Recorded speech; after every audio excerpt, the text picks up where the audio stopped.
Hey guys, Sean here. Welcome to the F1 word and to some race reaction to the 2023 Belgian Grand Prix. If I sound disappointed, it's because that's it now until Zandvoort, a whole month without Formula One. So Sean's having a grump. Not generally though, in a good mood generally. Really enjoyed that Grand Prix. I think that was a really good race. I really do. Obviously, no great surprises to hear Max Verstappen won the race. So if you are, as I keep saying, only watching F1 for the race winner, you probably found it a bit dull, but everything in behind was fantastic. I really enjoyed that. Real great mix of strategies. Had some 3-stoppers, some 2-stoppers. George Russell doing a 1-stopper. A little bit of rain at one stage, which made the track a little bit greasy and gave us a few moments. And maybe, are we going to go to inters? Are we going to stick with dries? I thought that was really good. I enjoyed that one very much. So there is a poll in chat if you want to vote on that one. The usual answers, choices, options we'll go with. Why not? Rate the 2023 Belgian Grand Prix. 10% of you so far saying great, 44% say good, 45% now say good, okay/average say 40%, and 6% say bad. So I really enjoyed that, so I've got to go with a very good race. I reserve great races for the epic ones, the sort of races I mean, but I really enjoyed that one. I really did.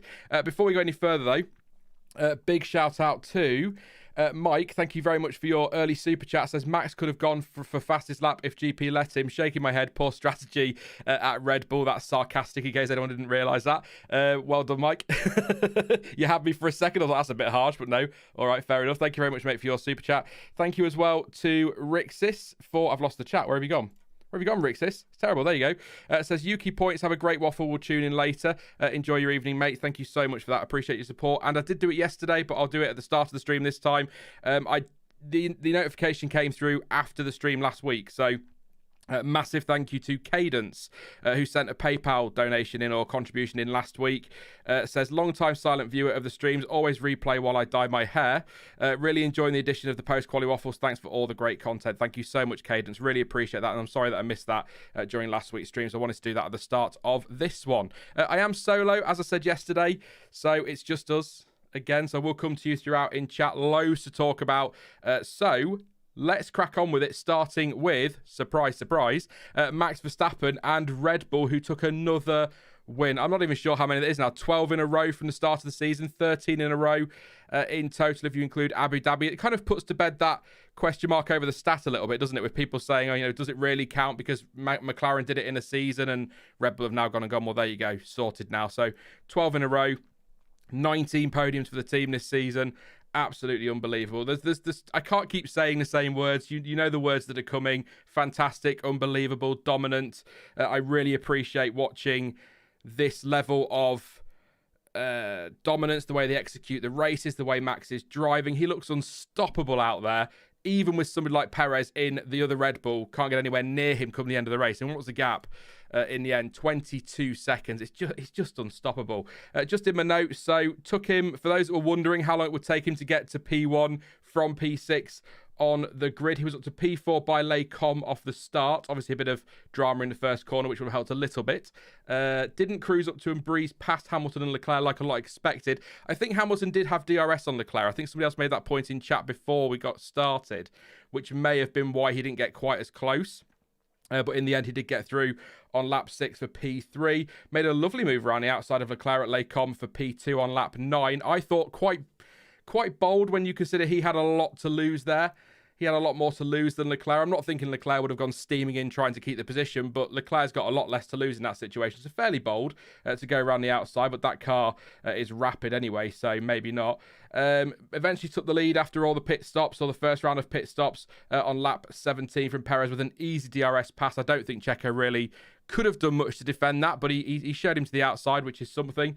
And other than that, really, bit prickly on the team radio with GP, but they've got that relationship. That's always quite funny to listen to. Max suggesting maybe doing a late stop for fastest lap and giving the team some pit stop practice. The reply was no, not this time. So they weren't keen on that idea. What else forgot in my notes? I had a big moment though. A massive snap as the rain had started to fall at the bottom of Eau Rouge and very nearly lost it. A decent save. That would have been a big crash if he'd lost that one. So well saved. Pretty comfortable, I would say, for Max Verstappen today. Pulled 1.5 seconds by the end of the lap. He overtook Sergio Perez and just disappeared. So just unstoppable. We keep talking about, can they win every race this season? I'll be a bit pedantic and say yes, of course they can. Will they do it? You never know with reliability, do you, and things like that. But they've got a great shot. And if the car's reliable and there's no major drama, I don't see anybody. I've said it so many times. For me, the only people that can stop Red Bull winning every race this season is Red Bull themselves with a mistake or a strategy problem or an error in the pit stops or something like that, or something big like a late safety car that throws the spanner in the works or something. It's not going to be a lack of pace that costs them any wins this season. So they're looking very, very good. This is unbelievable dominance. They've won everything. In the first part of the season, it's I say it a lot, it's quite a privilege to watch. I can understand why people don't enjoy it, but I find it quite a privilege to watch, and I'm enjoying what goes on behind. It was mental today behind. Really enjoyed it. So congratulations to Max Verstappen, 125 points clear in the Drivers' Championship. Now I believe he can drop something like 12 points a race between now and the end of the season and still be champion. And I think he can take the next 4 race weekends off if he wants to and still be top of the championship by the time he comes back. So it's that kind of dominance we're facing. So well done to him and well done to Red Bull. Sergio Perez, second place. A much needed second place seems to be the line from the media. Schumacher style chop at the start is the first line I've put in my notes. Quite an aggressive one, but I'm not going to sit here and be a hypocrite and talk about, oh, that was a bit much, because I used to love it when Schumacher did that, just chop straight across. I think Coulthard got him one time at Imola to kind of pay him back for that one day. That's a completely different conversation, but very aggressive at the start.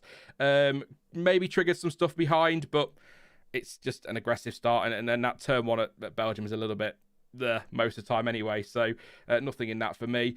Took the lead on the run to Lecom on the opening lap, passing Charles Leclerc. Led fairly comfortably, would you say, people?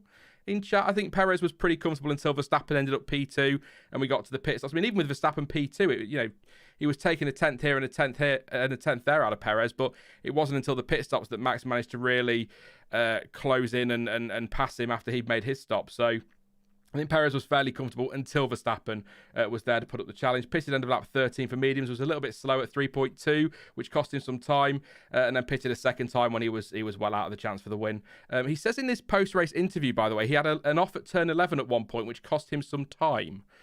I don't know if anybody caught that, who might be able to shed some light on what happened, but that's what he said in his interview. So that could be where some of the time has gone, but I don't think that's cost him 22 seconds.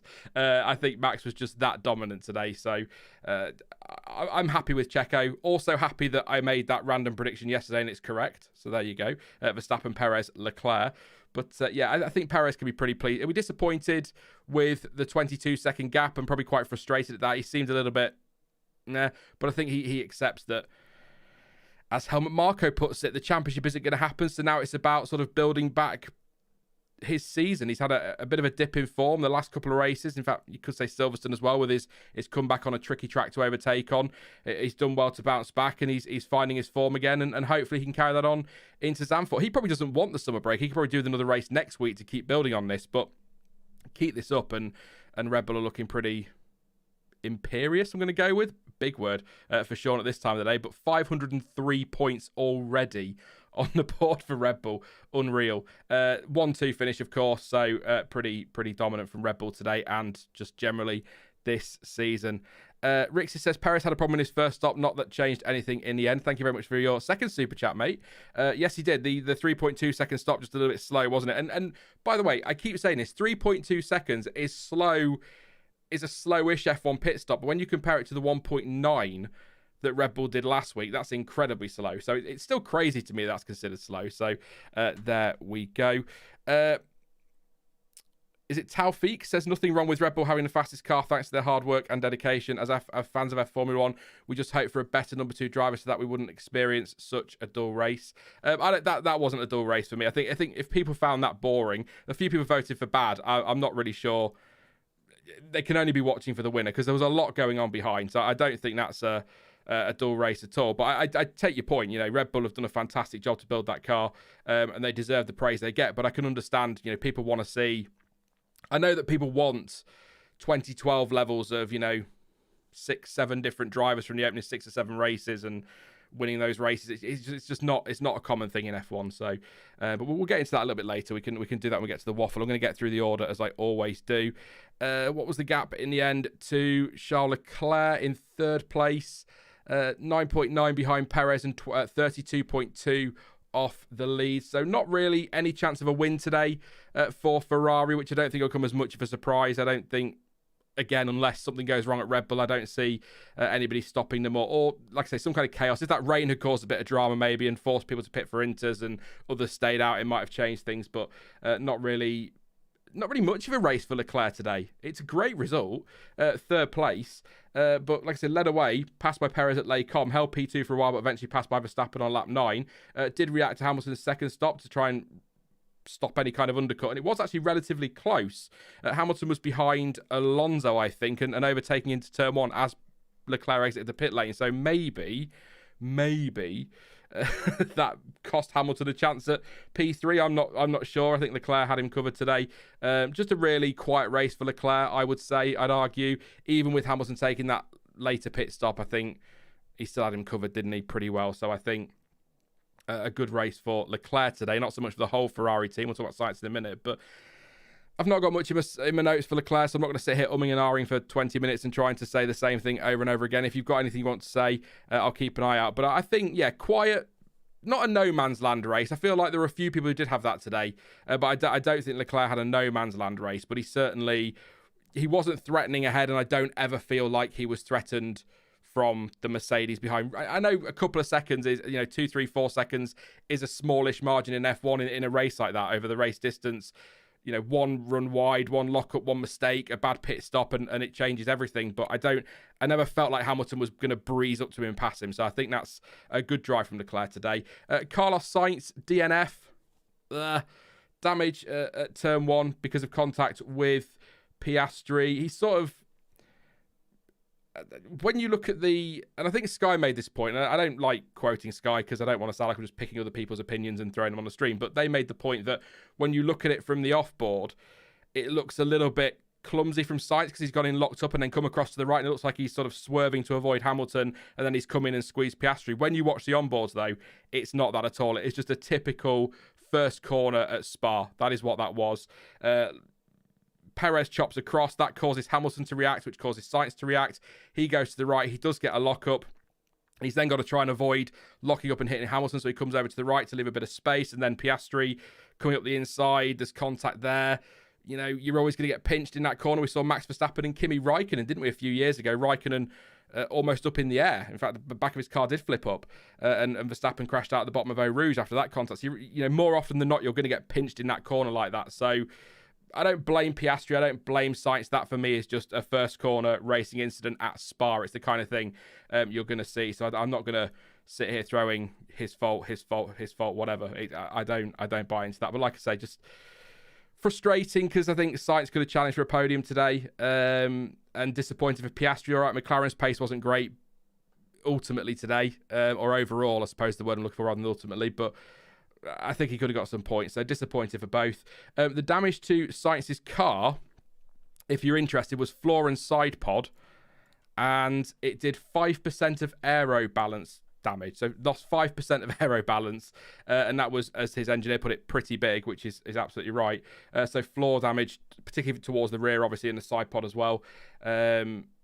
Just sort of, I think, did quite well to initially defend his position, but it was just, there was an inevitability about the field coming through, and eventually ended up dropping like a stone. Stayed out for quite a while. I was surprised how long they kept him out. I thought at that point, when he's dropped to the back of the grid and he's got no pace, bring him in, save your car, save your gearbox, save your engine. But they left him out for a while, but did pit on lap 23 to retire. No point driving around at the back unless they've got something they want to test, which they're not going to get much good data from because the car's damaged. So it's a shame. It's a shame. But these things happen in Formula One at Turn 1, don't they? Particularly at Spa. We've seen it many, many times, incidents at Turn 1 at Spa. So shame for Sainz. Great news for Leclerc. Good points for Ferrari. And I don't know what does in the championship for them, but they look like they're going to be a solid form. I mean, they're closing on Aston Martin, only 5 points behind them, so they've got a shot at top 3 now.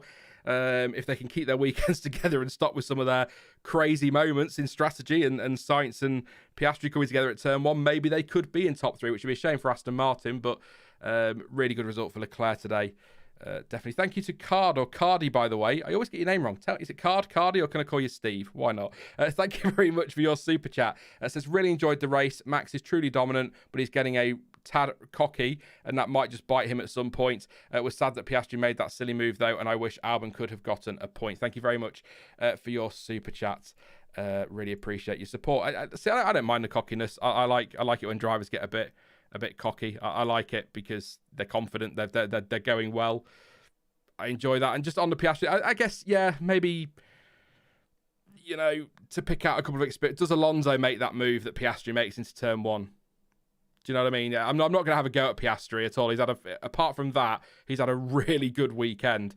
Did a great job yesterday in the sprint, and I think overall this season he's been, considering the driver he's up against and the driver that everyone rates Norris as this future world champion and a future star. So for him to be doing so well against him, particularly in race trim, I think pace-wise, really, more than race trim, I think he deserves a lot of credit for that. So I'm not going to go in hard on him, but a bit more experience. Next year he's not going to do that. He's learned from that, so he's not going to do it, and he's not going to do it next time, is he? So it's one of them. I don't blame either for that. And maybe the stewards didn't either. They've called it a racing incident, but maybe that is one of those things that if that happens on lap 15, they look at that differently. But then if that happens on lap 15, what a battle we're having with Perez, Leclerc, Hamilton, Sainz and Piastri recreating that moment on lap 15 in a race. That would have been incredible to watch. So you get my point, though. So my name could be used in any way you want. It's just a misspelling of Cadre. Okay, sorry, said, yeah, thank you. Yeah, we'll call you Card. You'll know who you are. If I call you Steve, then you'll know that's you as well. So yeah, what you're saying about Ferrari in the chat. Piastri's race was brilliant until Turn 1, says Sighted Canvas. It was excellent until Turn 1. I get what he was doing, by the way. We'll get to Piastri probably in a bit. I get what he was doing. He's got massive space there, so There you go. Crystal Racing says Red Bull 2023 equals Arsenal 0304 Invincibles. You never know. We'll keep the Arsenal chat to a minimum in the stream, though, if that's okay. Verstappen has done that on lap 1. Yeah, he did it. That's what I mean. Yeah, when he was younger. He wouldn't do that now, is the point of making. The point of making is that Piastri, well, we're talking about Piastri now, but you know what I mean? The point of making is Piastri in, next year or whatever, when he's got a bit more experience, doesn't make that move. So that's the point of making. So anyway, you get what I mean. I'm sure you get what I mean. Mercedes, is it Mercedes the third team today? Yes, it is. Lewis Hamilton in 4th and George Russell in 6th place. Hamilton started 3rd, Russell started in 8th. Hamilton pitted end of lap 12 for mediums. Obviously, shortly before that, lost the position to Max Verstappen. That's his new name. Came out just in front of Lance Stroll, held him off, but a little bit of weaving on the straight. The stewards had a look at it, or the race control had a look at it and noted it, and they decided no further action on that one. Said on his radio, was struggling with tyres a little bit as well at one stage in the race, and then pitted not long after that for some softs and came out in clean air in P5, and then pitted again on lap 42 to go for fastest lap and some meat on the medium tyres, which is solid. Obviously, lighter car, fresh tyres, that all helps, but I think the previous fast lap was on the soft, so that's pretty solid there. And George Russell actually had a bit of a disappointing first lap or so, sort of dropped down to 11th place from the start, but was involved in quite a bit of battling. Really nice move around the outside of Stroll at Les Combes on lap 17 for P6. Pitted end of lap 22 for softs, 2.9 seconds, and rejoined in P15. It's a weird one with Russell. He was kind of in that group of drivers that were battling for points and were all very close, and kind of initially got sort of stuck behind Carlos Sainz when he was defending his position with that damage. So he lost some time there, and he's clearly done some overtaking, and he's done a good job to make a one-stop work. When so Russell did a one-stop, Stroll did a one-stop, and I think Gasly did a one-stop. Everybody else did at least 2. So he's done a really good job to make those tyres last. But I don't recall seeing a huge amount of him on his own out there doing any overtaking. So I'm not dismissing Russell's race. Did a good job. Did well to come back from P11 and again make those tyres last for the one-stopper. But I've not got a huge amount in my notes on that one. So good stuff from Mercedes today, I guess is what I'm going to say. 4th place and 6th. It's decent points. I think that puts Hamilton a point behind Fernando Alonso now for that 3rd place in the Drivers' Championship. I assume most of you will agree that given where Aston Martin are right now and given where Mercedes are right now, that Hamilton is probably favourite for P3 now at the moment, as things are today. If you listen to the stream in 3 months' time, and you're a bit behind on the season, fair enough. If you listen to this in 3 months' time, maybe that situation has changed. But as of the Belgian Grand Prix, it looks like Hamilton, great shot now, 3rd place in the drivers. I think that was his target at the end of the race. He said that. And Aston Martin, probably going to struggle to hang on to 3rd place, actually, to be fair. I said that about Ferrari, didn't I? Pushing him for 3rd place. And I don't think there's getting much threat to Mercedes for P2 at the moment. So things starting to settle down behind Red Bull in the championships now. But looking forward to I kind of hope Aston Martin can get their act together, because Alonso versus Hamilton for P3 in the standings, it's not a championship fight, but that could be good fun. That could be a lot of fun. So I'd enjoy that one. Definitely enjoy that one. Has Formula been delayed? Is it raining there as well? It's raining everywhere, including Belgium. There you go. Thank you very much to Valentine. Says, loved Horner's comments. Apparently, GP also jokingly asked Horner, shall we do a last lap pit for Max? Genuine marriage vibes at Red Bull. Thank you very much for your support, mate. Your super chat there. Appreciated as always. But yeah, I like that. I like hearing that between engineers and drivers. I much prefer it. I'd much rather have that than we are checking, because I don't feel like there's much of a relationship there. It's like Hamilton and Bono, for example, and Verstappen and GP. I like those relationships with their engineers. It adds something to it. I don't know. I just really, really enjoy that. So, but yeah, overall, good day for Mercedes. And I think as the top 3 goes, to kind of recap for anybody just coming in, Red Bull, dominant. Verstappen, pretty much unstoppable. Ferrari, decent result a very good result for Leclerc. Good result for the team, apart from Carlos Sainz, really, with that incident at turn 1, not putting the blame at anybody's door. And Mercedes, really good job today. Double points, double decent points, actually, 4th and 6th. given they weren't overly thrilled with yesterday's result. They felt the race pace would be better, and it was, so there you go. Any comments on the top 3? And then if not, I'll roll on to the next 4, which will be Aston Martin, McLaren, Alpine, and Alfa Tauri. Yuki Tsunoda grabbing a point. Good lad. Did you notice that Perez didn't even pretend he was fighting Max for the win? He just said, yeah, come on by. Not much he could do. Not much I could do. He seems to have given up on beating Max. That's from Monir. I sort of touched on it. I don't think... I think as Helmut Marko said, something along the lines of, Perez has accepted now that he's not going to beat Verstappen for the championship. He needs to focus on basically sorting himself out, getting himself in P2 and turning his season around. That's a lot of paraphrasing, but that's roughly what he's saying. And you know, he's right, but he shouldn't say it. I'm joking. He should say it. You know, make sure you put the pressure on a little bit. Say, come on, Checo, forget the championship, crack on. P2, P3 every race. Get that P2 in the standings. Help us with the constructors. Not that it's needed, but you know what I mean. And then you're all right for next year. So, but on the actual move itself, I don't think there was anything Perez could have done. Verstappen got such a launch. He got such a good exit from turn 1 because all race he was kind of keeping it really tight through La Source and then just run all the way up through Eau Rouge and Radion. The pace he had off the top of the hill as well, like a slingshot. Then the DRS. There's nothing Perez can do. All he can do is send him to the outside, and that's what he did. So I think you're right in that there's no way Perez is going to start weaving on a straight and risks, you know, a collision with his teammate given his, as the media likes to think, precarious situation. He's not going to risk that. But I don't think there was a lot he could have done either, to be fair. So, I was at the interview afterwards. Sorry, Manir. I didn't realise that. So it was in the interview afterwards he was saying that. Yeah, maybe he felt the same. I'll have to go watch that. Thank you I'll check that after the stream. I know it doesn't help you now, mate, but I appreciate that. I'll go and have a look for his interview. Okay, we'll get back to yes, says Mickey. Smedley and Massey, that's another great team relationship. You know, Felipe baby, stay cool, things like that. Yes, Dell, oh dear, Montoya to his team boss. I don't think not his team boss, his engineer didn't get it first time, did he? He was like, yes, a dear. It's like, oh no, oh dear. Yeah, no, I like that. I don't have a problem with that one. Checo still looks puzzled to me. He genuinely thinks he should be on pace with Max, says Nick.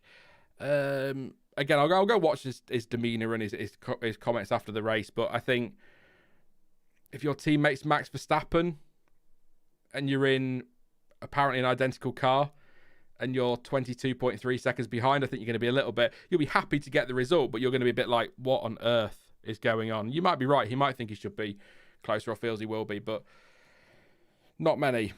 I don't think there's many that can hop in that second Red Bull and challenge Verstappen. It's just that kind of domination. So there we go. I think Red Bull may be going for most constructors' points ever, perhaps, says Vib have, sorry. I don't know what the record is for most constructors' points. I assume Mercedes have that one. You'll have to let me know in chat, but they could do. They've done 503 in the first half of the season, which is crazy. And are they unbeaten in everything this season? Sprints and the races? They will be, won't they? Because Perez won the Baku sprint and Verstappen's won Austria and Belgium sprints. Was there a sprint in Austria sprint? I think there was, yeah. Yes, I think they are unbeaten across the whole season in terms of the race. Obviously, qualifying, they missed out on a few poles with Ferrari getting a couple and Hamilton getting one in Hungary. So, yeah, that's just their pace. And maybe this is just a car that in race trim is completely unstoppable, and maybe in qualifying it's a little bit more vulnerable. I know they said in Hungary they sacrificed their qualifying a little bit to give them better race pace, so maybe that's just where Red Bull are. But yeah, phenomenal. I don't know what else to say. It's just unstoppable. It really is. So there are more races, so constructor records don't really mean much, says Jordan Snow. I sort of agree with Jordan. I mean, records do matter, but I take the point you're making. But the one that gets me every time, can you remember Fernando Alonso? And we are going to get onto Aston Martin in a second, but can you remember Fernando Alonso when he broke the point scoring record and he had it all over his helmet? And it was like, yeah, but it's 25 points for a win now, mate. it's 18 points for second place. You know, pride in the record, and I completely respect that. But also, it's like, yeah, but there's always a yeah, but in Formula One. I find certainly on these streams. So let's move on to Aston Martin then. We'll do the next 4 teams and I'll take some of your comments as we go. Get through my notes and then we can have a good old waffle after this one. So Fernando Alonso was P5. I'm really impressed with that result today, actually, given where they are on pace. Lance Stroll in 9th place. Quite a few nice little overtakes, actually, from Fernando today. Bit of a battle with Hulkenberg after his pit stop on lap 10. He kind of came out ahead of Hulkenberg. Hulkenberg got past on the Kemmel Straight, and then a lap later, he got back through, did Alonso. Really nice move on the inside of Russell at the bus stop. Nice late opportunistic move. Very Fernando Alonso on lap 15 for P6. Pitted quite, not late on, actually. Lap 29 is not too late on, is it, in Belgium? It's not really. For soft. Slightly slow, though. 3.3 seconds. Rejoined just ahead of Russell and kept P5, and then just said over the radio, good job. Thank you, guys. He did some overtaking today when he needed to. Had a good gap to Russell, and that slow stop at 3.3, any slower, and he could have ended up behind Russell, which might have made things a bit more difficult for him. But I think P5 today, he's got to be happy with that, given where Aston Martin have been in recent weeks. So it's 10 points, isn't it, at the end of the day? So I think that's good for Fernando, good for Aston Martin. Lance Stroll, right. Lance Stroll today seemed to do a hell of a lot of work, but didn't seem to go anywhere. He started 10th and ended up 9th. I think he was running higher than that at one point, but he was also running much lower than that. Every time I looked at the timing screen, I might be wrong, but it just felt like he was all over the place. Seemed to be involved in everything. So good racing from Lance today. Great move on Norris at the bus stop chicane on lap 4 for P9. Really enjoyed that one. So thank you very much for that, Lance Stroll. I've got his pit stops here. He actually made the team made a ballsy call. The rain was falling, and started to fall, and the track was getting a bit slippery, and so they pulled Stroll in and put the softs on, which obviously they're going to be nice and warm out the blankets. They're a grippier tyre, they're a softer tyre, so that's good for the wet weather, or for a greasy track, not the wet weather. But it wasn't ready for Inters, so I think that was a really good call from Aston Martin. They could have left it and seen how he went on. They could have risked the Inters if they wanted to, but it was never going to get to Inters at that point. So I think that was a really good call from them. It was a slow stop, though, at 4.3, which cost him some time. But I feel like Lance Stroll was doing a lot, but sort of, I don't know, what was trying to think, like he was trying to run. I'm not attacking Lance Stroll. I like the guy, but I feel like he was running the wrong way up an escalator at times. It's just what it felt like watching him. It's sort of like, oh, there goes Stroll again. He's 9th. Oh, there goes Stroll. He's still 9th. How's he still 9th?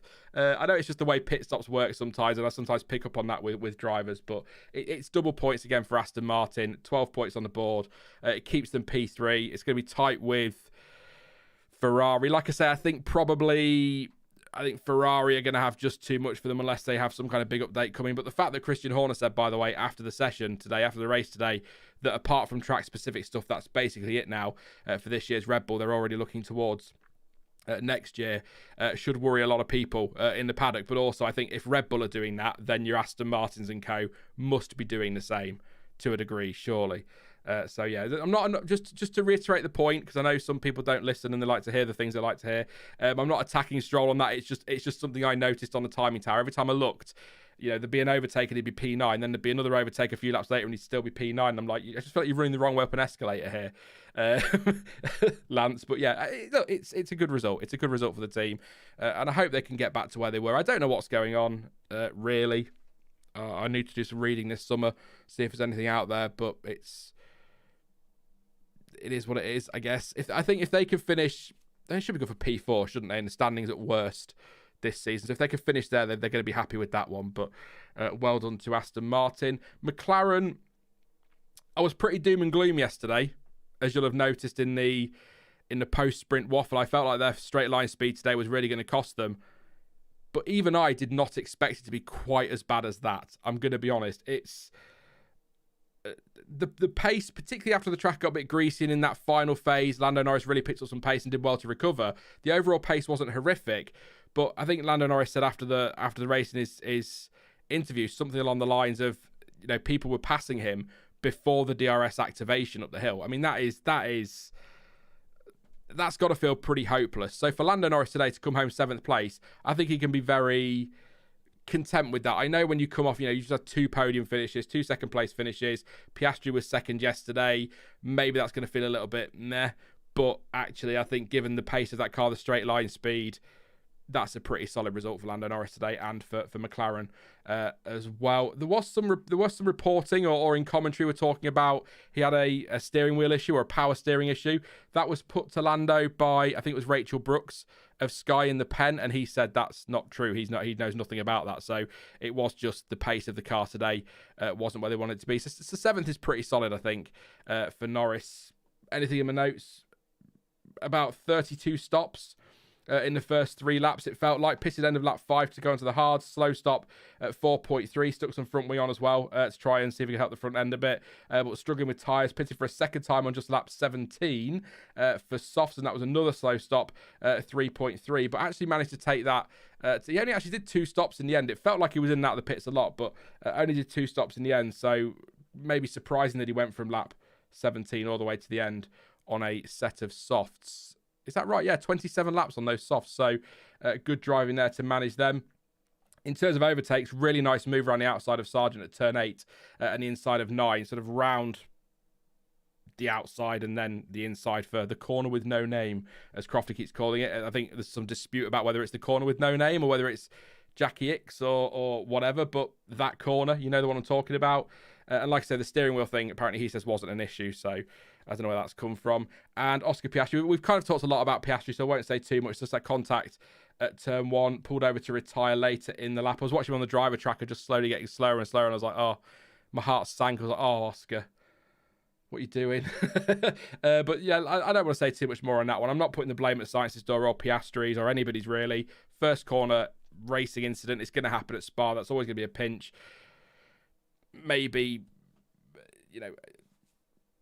maybe didn't need to have the car there. But I think I watched an analysis by Anthony Davison, and he made the point that actually he's not, when he gets to the point where he's at the corner, he's not going for the move. He's trying to get out of the way, trying to back out of it. And Piastri said he tried to place himself between the side pod and the wall of Sainz to try and avoid any contact with the wall, and it just kind of didn't work. So game over for him. Great weekend for Piastri up until that point now.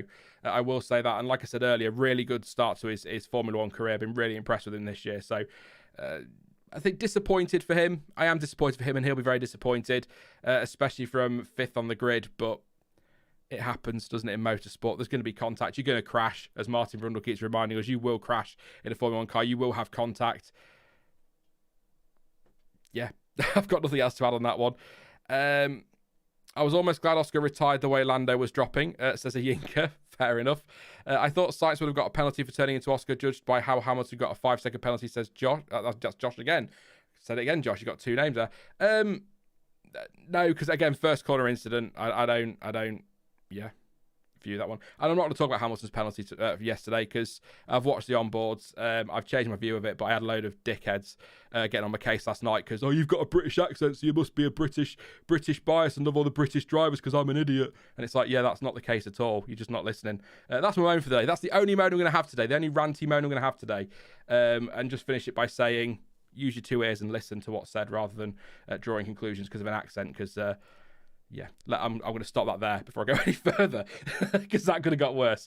Where are we up to? So, yeah, disappointed for Piastri. Great stuff for Norris given the pace. Actually, I'll throw that to you guys, actually. Anybody surprised by just... Because I know we were discussing it yesterday and we all sort of agreed that we thought that it was going to be an issue, the straight line speed. Is anyone surprised by how much of an issue? Or was it kind of... Were you all expecting it to be as bad as it was with the straight line speed? Because I know a few people thought maybe that it wouldn't be too bad and they might be able to turn it around with DRS and things, but it was quite a surprising drop off. Like I say, I was doom and gloom about it yesterday, and I expected it to be pretty poor, but I just did not expect to see, Lando Norris getting passed before DRS activation and things like that. I thought they'd have at least been able to put up a fight to a point. So just interested to see what you guys say on that one. Yeah, the wet setup, good point, Nick. Or leaning more towards the wet setup, didn't they? They had more downforce because that middle sector, which did help them a little bit, keeping heat in the tyres and tyre management and things. So that's a positive. But yeah, you're right. The wetter setup. Yeah, the one and only says I wasn't expecting anything else. McLaren had so much downforce. I'm not going to criticise them for it because it worked brilliantly yesterday and worked brilliantly in qualifying and such. So clearly, it wasn't a bad call. had the rain care. When the track did get a bit greasy, Lando's pace really picked up. So all that thrown in, I think it was the right call if we got a wet race, which sounds really stupid, wet setup, wet race, but it's a lack of setup time, the conditions. You know, you're second guessing all the time with Spa. It just looked quite slow. Yeah, like a GP2 car. Again, sighted canvas, GP2 engine. Just changing my name. Says, have you sent Helmut Marko's comments? Have you seen Helmut Marko's comments about Checo? I wish some unreliability in car engine issues would return. This has been missing this season. Thank you so much, mate, for your super chat and for your continued support, and for everyone for their continued support. I've sort of touched on Helmut Marko's comments. We'll talk about them a little bit more later, but I don't think he's not afraid to say it, and I don't like always agreeing with him or like agreeing with him generally, but I think the point he's making, I sort of agree with. If he's not in a challenge for the championship, his priority has got to be getting himself back on track and go again next year. I mean, I don't know if that dream of the championship has gone forever. If you'd have told me in 2010 that Nico Rosberg would be a world champion, I'd probably laughed in your face. You never know what's going to happen in Formula One, is my point. You know, he might have one of those seasons where he gets that opportunity. I don't think the dream overall has gone, but this season, it's not happening. So focus on getting yourself back up to speed, consistently on the podium, better in... I think qualifying is where I think the focus needs to be. Get your qualifying right, and then everything else will follow. And then in a year or two, if you're still at Red Bull in 25, maybe you'll get a shot then. You might get a shot next year if things fall apart for Max Verstappen, but I don't think there's massively... I know the way he says things sometimes sort of gets people's backs up, but I don't think he's overly wrong on that statement. Alpine is the next one to go to. Gasly went really long in his first stint and pitted for the first time on lap 23, which doesn't sound long, but don't forget it's only a 44-lap race because of the length of the track in Spa, so it's quite a way. Slow stop for his slow stop, 5 seconds plus. Right front was slow off. Ended up, where was he? 2.8 off a point. Has that cost him a point there? It has, hasn't it? If we literally just take 2.8 off 5, that has actually, that's frustrating for Pierre there. And in my notes, I've just written it. Beautiful move around the outside of Albon at P14, at turn 14 for P11, side by side for quite a few corners there. Some great racing between the two of them. Left just enough space, side by side. Really enjoyed that. Well done to Pierre Gasly today. So close to a point. I didn't even realise that. I'm frustrated for him. I'm not Pierre Gasly. I'm frustrated for him. Esteban Ocon. I don't have much in my notes for Ocon. He was P8 come the end of the race, only a second behind Norris for P7. What I do have is, wow, what a move around the outside of Tsunoda at Les Combes, by the way, for, I think it was P9 on lap 38. It was a move that he had the DRS down the straight and he was on the outside, and I thought there was a point where I thought the move had sort of was off because Tsunoda, he wasn't sort of alongside where I'd expect him to be, to the point where he would be going around the outside of Les Combes, but then he kind of went quite late with it and made a really nice move around the outside of Tsunoda to take that position. So thank you, Esteban Ocon. I love a good overtake like that. The Alpine's involved in some really great racing today. Really enjoyable battling with others. So good stuff from Esteban Ocon, that move. Really enjoyed it. I'm sure many of you enjoyed it as well. I'm sure you did. I love a bit of side-by-side action in Formula One. Especially with that kind of move. Anything around the outside just makes me go, wow. And there'll be people that go, it wasn't even that good. But for me, I love stuff like that. So well done to Esteban Ocon. And it's points. It's been a difficult weekend off track for Alpine. But actually on it, it's been very good. Gasly P3 yesterday in the sprint, of course. And then points for Ocon today, which moves Ocon back into the top 10 in the standings and helps Alpine a little bit with that third place yesterday for Gasly to close the gap on McLaren.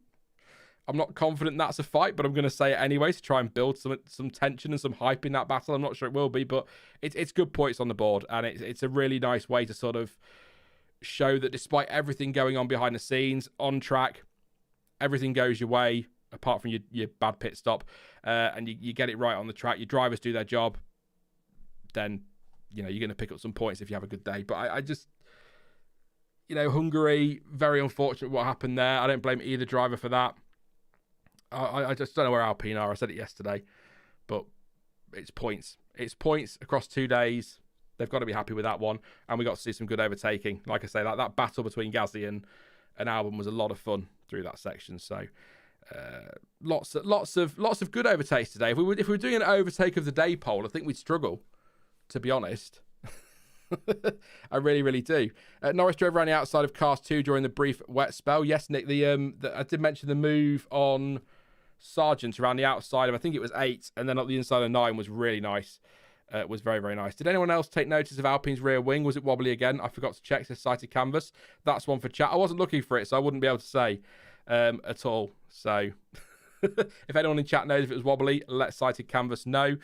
Moving on, though, let's get through this order. Is it AlphaTauri next? Or is it... Yes, it is AlphaTauri next.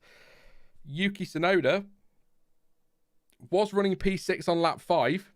Dropped back through the pits, but moved back up to P6 again, passing Gasly on the Kemmel Straight on lap 23 before pitting a couple of laps later, for softs, and then rejoining P12. So came back through to 10th place.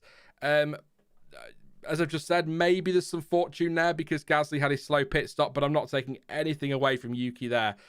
In that car, I mean, it was pretty rapid on the straights, but in that car, given where they have been just lately, AlphaTauri, that's a really good result. And I wish it was more, because I feel like his drive today, he kind of deserved more. It's an emotional reaction. Was only 8/10 off Lance Stroll as well for P9. So I think did Stroll pass him late on? I think he might have done, but that's a really great performance from Yuki Tsunoda today. Daniel Ricciardo on the media. I've got nothing on him really. On the mediums in the latter stages, with others around him on softs, which seemed to compromise his pace a little bit, but he wasn't actually that far off the pace. In fact, his last lap was quicker than everybody around him, so I'll shut my mouth right now. So Daniel Ricciardo, not an anonymous race, but certainly a quiet one. So I'm not really sure what to say on Danny Rick's race, but for Tsunoda, he's got to be a shout for one of the drivers of the day, definitely. I'll come back to this in just a moment. Thank you so much to Stefan for your very, very generous super chat. That is amazing, mate. Thank you so much, not just for the super chat, but for your support on the channel. You're a channel member as well, of course. Are you a patron as well? Possibly, but either way, thank you so much for your support. It really is massively appreciated for that super chat as well. That's you have no idea how much that's going to help us over the next over the rest of this season. Get things paid for the channel. So thank you so much, mate. And just remember, every single super chat, every penny goes back into the channel in some way, shape, or form through paying for things like XPB and editing software and things like that. So it doesn't get wasted on. I was going to say shoes. I couldn't tell you the last time I bought a pair of shoes, but we'll go with shoes. It might get wasted on socks from time to time, but never shoes. So yeah, thank you so much, mate. I really appreciate that one. So it's finally caught a stream again. I wonder if you felt like this is back in the 2000s as a Schumacher fan, when Schumacher was winning everything. Do love Red Bull, but it's like, they'll win regardless. Thank you again, Stefan. And just on your question, yes. I keep drawing comparisons to 2004 with how dominant Schumacher was there and how it was just so obvious so quickly he was going to win the World Championship, and it does remind me a lot of that, and a little bit of, I guess, nostalgia in a way keeps coming back, because I do sort of think about what things were like back then with Schumacher's domination, and I like to go back and look at, when people talk about how in air quotes, because I don't agree, boring this season has been. When you actually go back to 2004, when Schumacher was dominating, there was some great stuff going on behind. That's exactly what we've got this year. So I'm enjoying the season, but yeah, very much nostalgia. And you do know, you come into most weekends, in fact every weekend, knowing that unless they trip over themselves, they're going to win the race. But that's incredible from Red Bull. And what it will do is, for those who don't enjoy it, when you do get a surprise winner, it'll mean a lot. It'll feel very good for a lot of people. Think back, it's going to be it won't be quite the same, but when Ocon won his race and Gasly won his race and Perez won his for Racing Point, I think they were at the time, weren't they? Whatever they were called at the time. They're special moments, but I think anybody other than a Red Bull win this season is going to feel like that for a lot of people. I enjoy it. I enjoyed the Red Bull dominance because I sort of look at it from a records point of view, a historical point of view.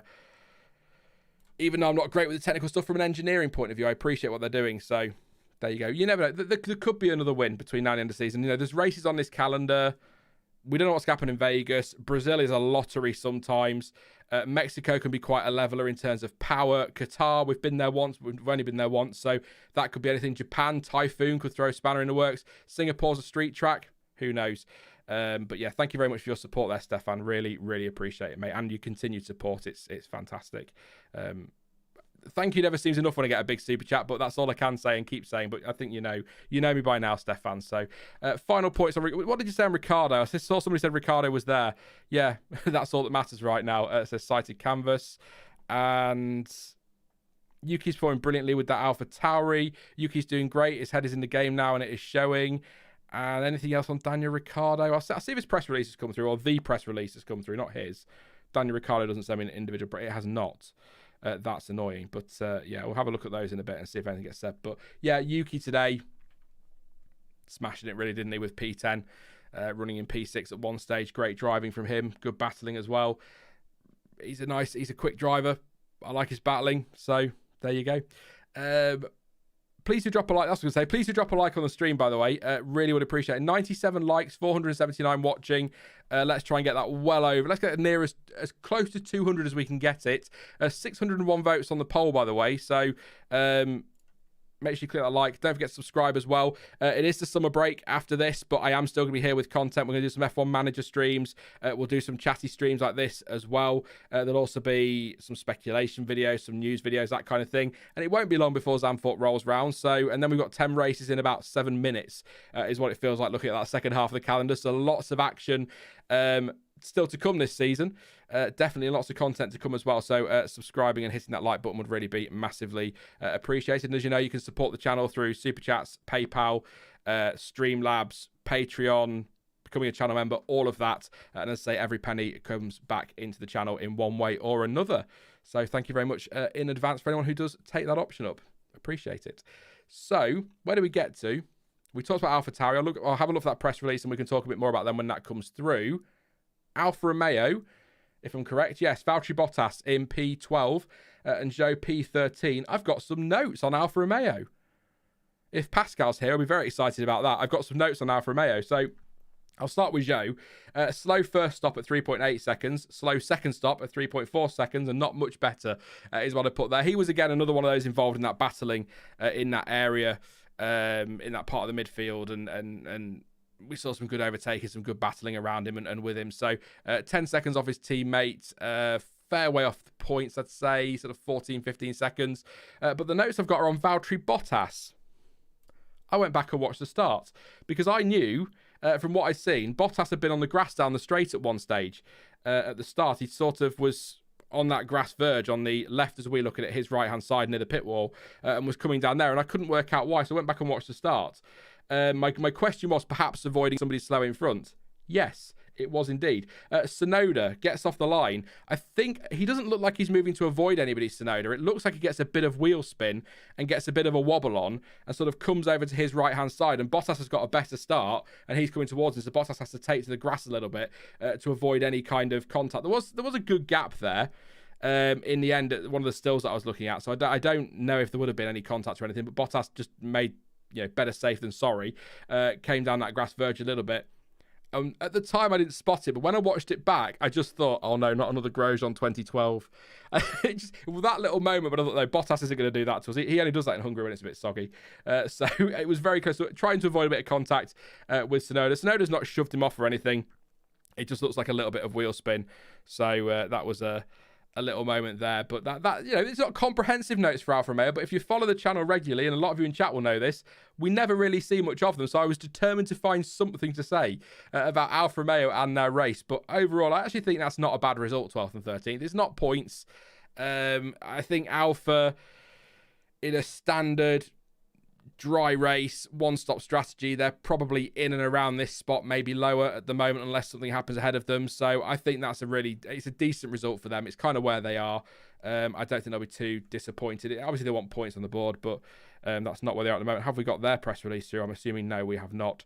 But that's my notes on Alfa Romeo. It's not exciting, it's not extensive, but it's just something for a change. So yes, exactly. Bottas likes a little bit of gardening. I think Alfa just benefited from the two DNF, says Nick. I mean, but I mean, you could argue Tsunoda did because Piastri and Sainz would have been top 10, you'd assume, wouldn't you? So everybody benefits when a couple of drivers towards the front drop out. But the point I'm making is even if you put them back in 14th, 15th, if I'd have said to you at the start of the day or yesterday that Bottas and Zhou finished 14th, 15th, would you be Shocked. That's what I mean. They're kind of in that area, aren't they? Sort of back end of the grid in that fight. So I think they can be relatively pleased with that one today. I'm going to fly through these because I don't get a lot for the back of the grid. It's not that I don't want to talk about them. I'd love to talk about Bottas and Zhou a lot more, particularly Zhou as well. But you just don't get a lot on TV. They're all focusing rightly on what's going on ahead, but it would be nice to see a little bit more of them.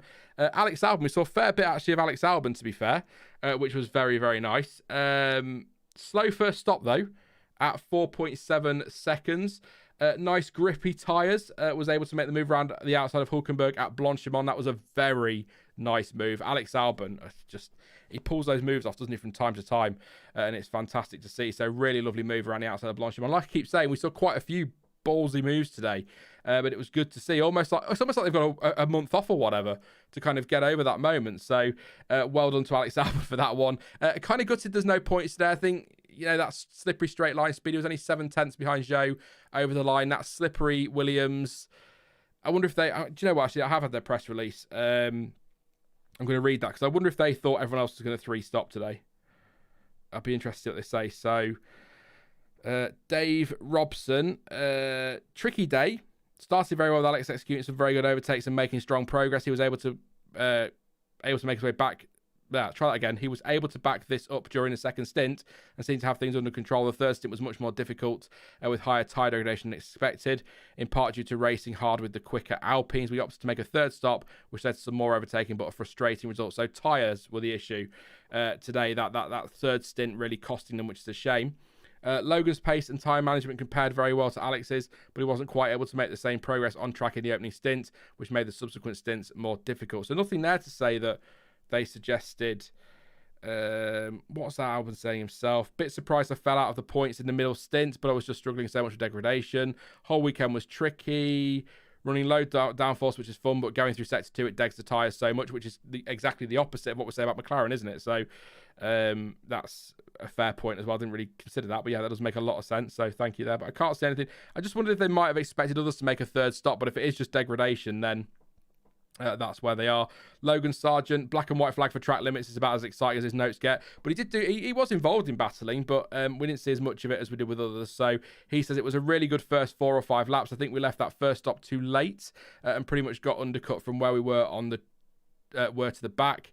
So that was a bit disappointing. Once we were on the medium tyre, we really struggled with degradation, and I don't think it helped where we came out, as we came straight out into a fight. Tough day for both of us, so need to go away and look at why this happened. Weekend obviously hasn't panned out how expected, so it's a bit disappointed, but we will regroup. So they're the words from Williams. Yeah, just they were the only ones, I think, to, apart from Hamilton going fastest lap late on, but I don't really count that because he wouldn't have needed to make that stop for degradation reasons. So really the only ones with deg issues were Williams. 3 stops, which has cost them today, because Albon, what's the stop, about 18 to 20 seconds depending on how quickly your crew are. He was 10, 11, 12, 13, 14, 15, maybe 16, 17 seconds off a point. So, if they could have made them last a little bit, yeah, shoulda, woulda, coulda, but that is a shame for Williams. Thank you, by the way, so much to, is it Niles? Who's, I can't speak. Niles Rignall for your super chat says, loving these race reaction streams. Always a lot going on in the races that I seem to miss that I can hear about here. Thank you so much. I appreciate that and your support with your super chat, and thank you for the nice words. And do you know what, Niels? Sorry, yeah, Niels. Do you know there's somebody else with a slightly different spelling but very similar, and I say Niles and it's Niels. Yes, thank you. I apologise for that. But yeah, I often get people saying, "Oh, you miss loads," but I think, well, we all miss something in these races. I try and get through what I can, but I try and review them the best with the information we have. It's just a case of taking notes when I do the streams, but yeah, I try and get what I can, so I appreciate that. Thank you very much. And the last team, I believe, unless I've missed somebody, is Haas. Haas. Magnussen P16. He started, finished in P15, and started on the soft tyres. Is the notes I have for him. I know. I'm sorry, K-Mag. So if anybody's got anything in K-Mag, please do pop it in chat. In fact, I've got their quotes, so I'll have a look in a minute. So Hulkenberg started from the pit lane after taking, as I actually suspected yesterday, took the... was it engine and gearbox? I think it was. He tried to move around the outside of Gasly at Lake on 1 lap 4, but too hot and cut the chicane. But Hulkenberg was kind of passing and getting repassed a bit today is what it felt like looking at him. Not quite as running up the wrong way up the escalator as poor Lance Stroll, or how it felt anyway. But what did Haas say in their press release? I'm not going to read the race review that they've done. We'll see what the drivers are saying. K-Mag said, I felt there was a little more to fight for this race. Had a bit more competitiveness. We still have way more degradation than everyone else, which I think is the main differentiator today. That said, it was nice to see, this is me, not him, it was nice to see Haas actually being able to battle a little bit more than usual, just on that point on degradation, because they do tend to just drop like a stone, don't they, and then end up cut a little bit adrift at times. But it was nice to see them in the mix a little bit today. So degradation obviously still a problem, but I think probably one of their better days on a race day. They've got the 1 lap pace, need to sort that tyre deg out, definitely. Pace at the beginning of the stints felt like we could fight for the top 10, but didn't have the degradation to keep fighting to the end. I think we're getting a good understanding of what we need to do, and I'm looking forward to the second half of the year. Nico Hulkenberg's, again, on tyre degradation was high. Car pace wasn't good enough to challenge for points. So Magnussen felt the car was. Hulkenberg didn't, but there you go. We'll reset, regroup, and we have 3 weeks to refresh. Disappointed after a day like today, but I'm first and foremost still happy to be back, enjoying myself and having a good time in the car. And last point on this one, Gunther Steiner, team got the best out of what was possible from our car and both fought hard. In the end, we came short on the issue of tyre life again. I added the again. So we fell back in the middle of the race. We couldn't fight with the others. And if we go into overtime with our tyres, we just get slower. So there you go. Tyres still an issue at Haas, which isn't a massive surprise. So yeah, we'll leave it there on running through the field. We will do Driver of the Day. Why not? Max Verstappen got Driver of the Day officially, P6 to P1. Let me know one surname in the chat who you're going for today for your Driver of the Day. My pick, before the official Driver of the Day was revealed, was Max Verstappen. Just because, I mean, look, people will say 6th to 1st in that car isn't all that special, but he's still done it. Poulter absolutely crushed his teammate in terms of pace today as an ambulance flies past. It better not be for me. Crushed his teammate, crushed the field with his pace today, and I think deserves a shout for Driver of the Day. But seeing as he got the official one, I think, as I say, I think you could easily give it to Leclerc, who did well to get 3rd place. I think Alonso did really well with P5, and I think Yuki Tsunoda did a cracking job to get P10 today. So, but it's hard to. If he finishes 1 or 2 seconds up the road from Perez, then maybe not. But I just think today that's pretty epic, to be honest. And it's not like today. It's not like other races where Perez has got that deficit because he was coming through the field and qualified badly. He qualified 2nd. So I'm going to have to go Verstappen today. But I think there were some really good drives out there today, definitely. So let's see what you guys are saying in the chat. I'm just trying to think if there's anything else I want to mention as a contender for one of the better drivers today. I think, again, Norris for being able to find the pace in that car again and recover well to P7. I think Ocon made a great overtake, so I think he could get a nod for one of the overtakes of the day. But I've got to go. I've got to go for Max. Valentine says Max. Dell says Bernard the green flag man. Yep, Ted's new best friend, of course. That was all quite funny. Dalyai says Yuki. Black Emergency has to be Max. Sam says Sonoda. Letok says Yuki. The Max says Stoff. Absolutely. Rixis says Yuki. Khalifa says Verstappen. Richie says Verstappen as well. I'm going to butcher your name and I'm so sorry. Katazina. I'm sorry, you know who you are. It says Max Verstappen. Nick Surface says Verstappen. I say you know who you are. I've just destroyed your name. You might not, but I'm sure you do. Nick says Verstappen. Michael says Yuki. Card says toss up between Max and Yuki. John says Max. Mickey says Max was faultless today, pretty much. Just that snap, wasn't it, at the bottom of Eau Rouge, which was I'm sure a brown trouser time, a squeaky bum time, definitely. So. Yeah, that's not even really it would have been a big deal if it was a crash, but you know what I mean. It's not. I'm not going to take points off for a snap at the bottom of Eau Rouge. Random says Sonoda. Livo said Alonso did well, nothing special, but it was pretty solid P5. Yeah, I think just because of where Aston Martin are, I put his name in there just because they've been sort of tail end of points lately, haven't they? And I think that's a really good result for him. So no one that you know says Sonoda. Charles says Stoff. So we've got 2 Stoffs today. There you go. And anybody else with a driver of the day shout? Want to throw that in there before I close the poll and get to some Q&A? Has to be Max. He was almost Clark-like in his approach to getting back to first. I can't read today. I'll read that again. Cited Canvas says, has to be Max. He was almost Clark-like in his approach to getting back to first. Wow, words, Sean. They're there. They're there for you to read. When I'm reading a script for a preview, the amount of times I want to punch myself in the head for not being able to read words, it really does annoy me. So yes, thank you very much for your drivers of the day there. Piastri for getting P2 yesterday, says James Rich. Possibly driver of the day yesterday, Piastri. Jonathan A says Hamilton as well. Is that the first Hamilton we've had? P4 today for Hamilton. So yes, I think it was mostly Tsunoda and Max, wasn't it? Seems to be the way you guys are leading. And Polish is hard. Kate will do. Thank you. I will remember that, Kate. In fact, I will take a screenshot of that so that I'll add you to the board. I've got a couple on the board who have told me to call them something so that I don't make a fool of myself. Yes, there are people on my names on my whiteboard. I can't remember them all. I'm not going to read them all for you today, but they are there. So yes. Russell had a good race. Surprised no one voted for him, says Nick. I threw him in the mix earlier when we were talking about him, just for making that one-stopper work, really, and getting back from 11th place. But I should have mentioned him there as well, so thank you for reminding me there. But I've got to go with Max for this one, definitely. So, Q&A. If you've got any questions, throw them in the chat. If I've missed anything or any driver or anything you want me to talk about, then please do pop that question down and I will try and answer it the best I can, and we'll do some Googling if we need to. Wait for some press releases to come through for any more information, and then we'll wrap things up shortly. But we'll do some good Q&A.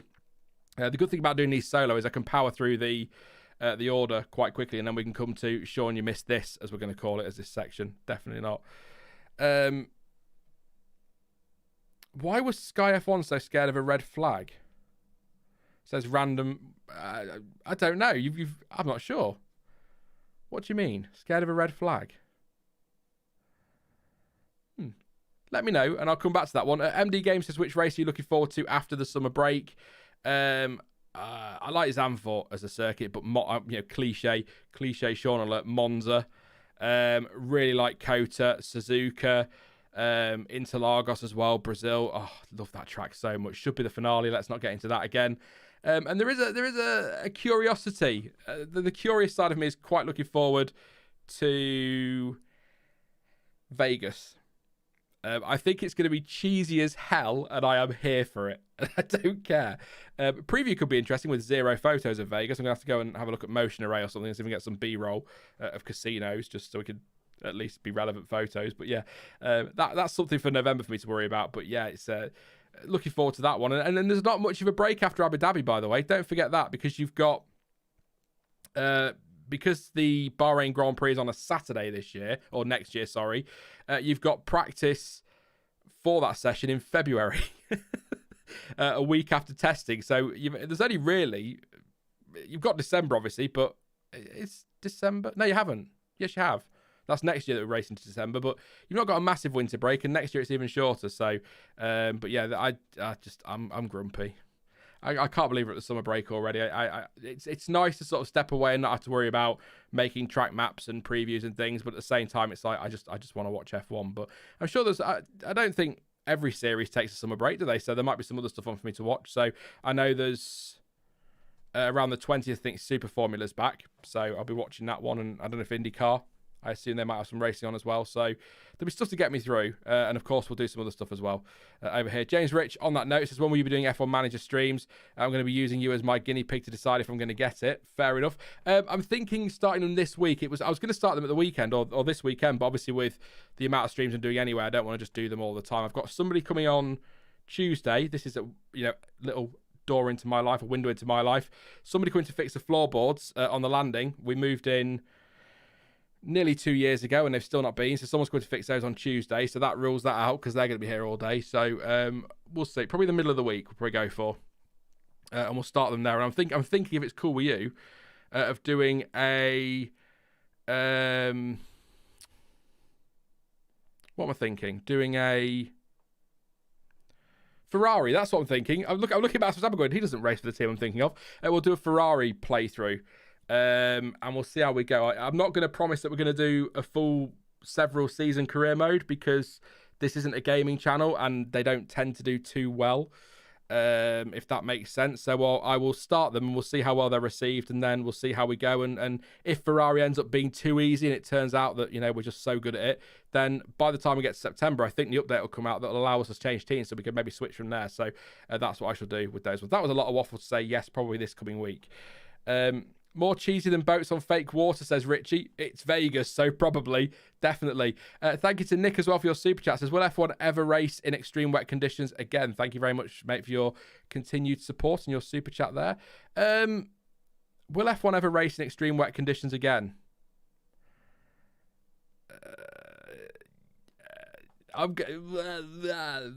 There's some words about to fall out of my mouth. I don't know.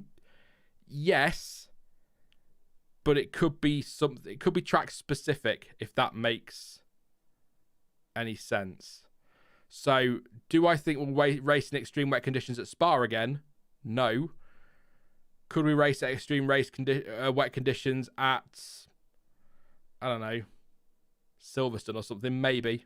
But they just seem to wait so long, don't they? The rain comes down and then the track starts to look like it's raceable. You think we'll get out there in the wets, and then they say, oh, well, 20 minutes, and then you go, okay, 20 minutes, and then the track's enters and nearly dries by the time they get out there. So I do wonder why they take the wet tyre sometimes, but then we saw it in practice, didn't we? And it's handy as well when it is a little bit too damp. So maybe not extreme wet. I think wetter than inters. We will see the wet tyres again, but I don't think it'll be ever crazy levels of rain. Definitely not. And exactly, Del. It's about the spray. They've got to solve the spray first, and they're trying these spray guards and all of this stuff. So we'll see what happens there. But I think I've just had a super chat on Streamlabs from Stefan. Thank you so much again, Stefan, for another super chat. Says, you should push people towards Streamlabs. More money for you. Ever considered a podcast? I'd love to listen to F1 Waffle on Spotify, even history. Two things. I do need to push people more towards Streamlabs, but actually I get the most money from PayPal. So that's probably a good one to push as well. If we're just excuses about me and Stefan are talking business. So PayPal is actually probably the better one. But yeah, no, I take your point there. I will push all of them as much as I can. And I have considered a podcast. We started one, didn't do very well. But I also am aware that I'm quite impatient with stuff like that, and you have to build things up. So I'd like to do a podcast. I am thinking possibly after the summer break, or maybe do it next season now and we've got a full season. But I might start taking the video, if you want to call it video, out of these, and then just putting these up on a site and using them as podcasts as well, so people aren't using up their YouTube data. The only thing is, and it's gonna sound like really, and I don't mean it sound greedy or anything like that, but this is my job at the moment, and I'd like to keep it my job. And Spotify, etc., isn't going to make me any money, whereas YouTube does make money. That sounds really crappy of me, but I don't. I'm sure some will hate that line, but there'll be people who understand what I'm saying. So it's the sort of thing where I'd have to pay a hosting fee for an RSS feed or something like that. So that might be something I'll have to look into. But I think SoundCloud's fairly cheap for that. So I'll see what I can do. But yeah, it is a podcast. But Nick in chat, sorry, I'm answering a question about reading them. Nick in chat says this is a podcast. Really, it is. It's a one-man podcast today. We usually have we like to have guests on, or I like to have guests on. So, but I know that when people listen to this on their phones, YouTube likes to eat up all their data or battery or things like that. So I totally understand why a Spotify would be preferred, for example. So I'll look into it. It's definitely something I'd like to do.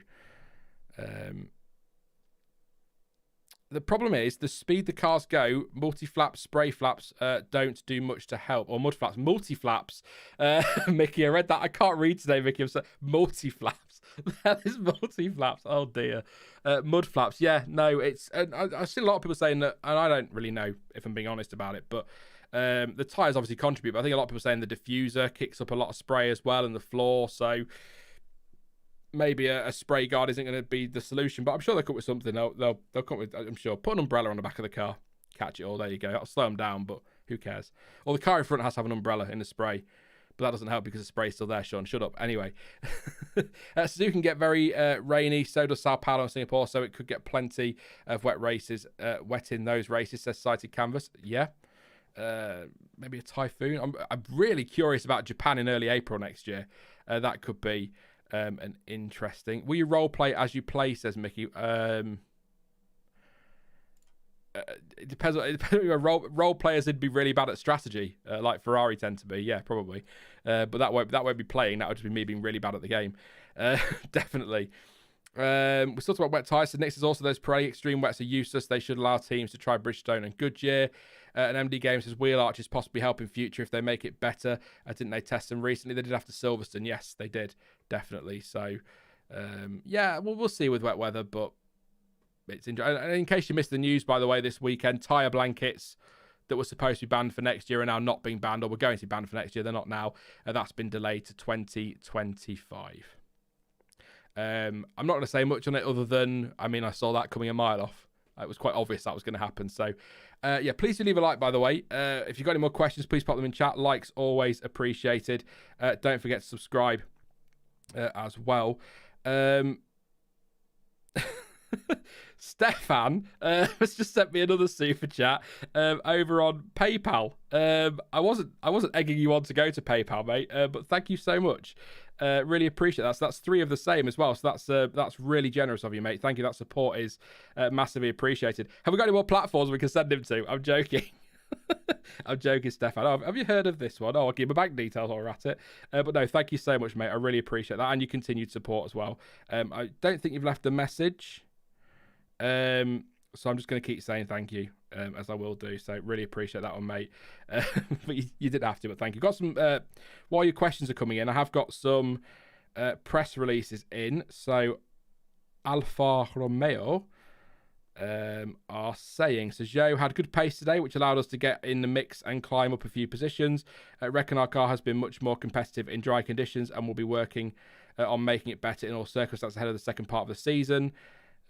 Considering starting positions, it was going to be difficult to make up ground, but in general I was especially satisfied with the last stint when we were able to come up from the back of the pack to 13th place. Very excited to go home for the summer break and to switch off and recharge the batteries ahead of the second half of the season. And Valtteri Bottas said, I don't know, was that Welsh? Was that a Welsh accent that fell out of my mouth there? Yeah, probably not, but there's Welsh people going, no, that really wasn't Sean. We can say today has been a solid race. Happy with pace and with strategy we chose. Overall, has been pretty much a straightforward one. Nothing much happening after the start. When I went slightly off on the grass to avoid Yuki, who was heading right. So that answers that one. I thought I'd seen that one. Pace similar for so many cars in the field. It was going to be a bit difficult to make progress, especially taking into consideration how this track hasn't suited our car best and our starting positions. And Alpha, what did Yuki say about the start of this? So Yuki said, car was flying, happy to finish in the points before the summer break. Huge well done to the entire team of mechanics people in Bista and Faenza. I want to see if he's got anything here on... No, nothing on the wheel spin off the line. So it just looked like wheel spin to me. So and just because I didn't say much about him, Daniel Ricciardo says it was tough in traffic. Maybe a race with more clear air could have been better, but in general, I'm not convinced we had great race pace today. It felt like we never got the peak out of the tyres, and we couldn't generate enough grip in the second sector. Clear air later in the race felt was more competitive, but in traffic it was definitely hard. So there you go. That's what Daniel Ricciardo has got to say on that one. So apologies to Danny Rick for not saying more. And thank you as well. While I've got my phone open, reading press releases. Thank you to, is it Giles? I'm going to say Giles. Oh no, it's Valentine. It came through as Giles. So thank you very much to Valentine who said lol. Thank you for your contribution on PayPal with just the lol. I like a lot. Always say something. If you ever put in a super chat, always, even if it's just a wavy emoji, just always say something so I can say hi. Appreciate that one. Apparently, Formula E is ultra wet right now, according to Random. There you go. Start a GoFundMe site. Yeah, let's do that. Everyone contribute on there. Yeah, I think we've caught up. I just wanted to make sure I caught up on the super chat. So, like I said, any questions, please drop them in chat. Please do as well like the stream, and don't forget to subscribe. Lots to come over the rest of this season and next year. Do you know, it's weird, right? I'm really enjoying this season. I know I'm probably in a minority.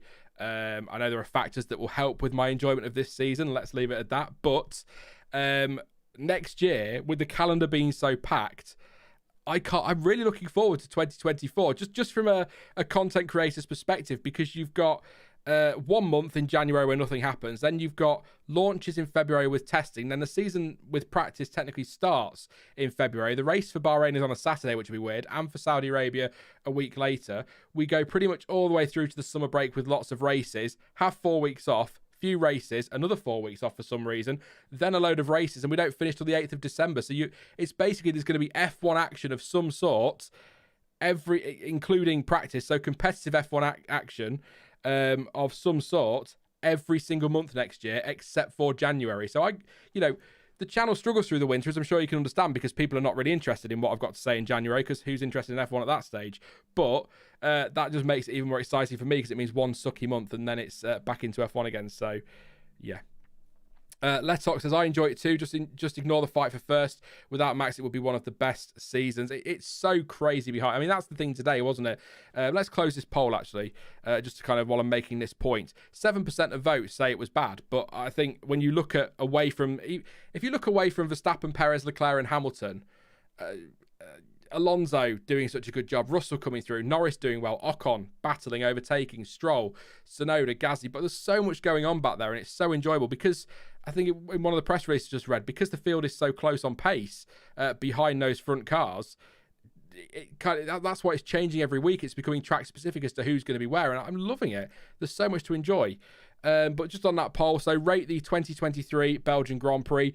41% say good, 39% say okay/average, 11% say great, and 7% say bad. I really enjoyed it. I thought it was a really good race. So that's my view, but you guys have had your say, and you agree that it's good. So there you go. Dex says post-Christmas gifts podcasts.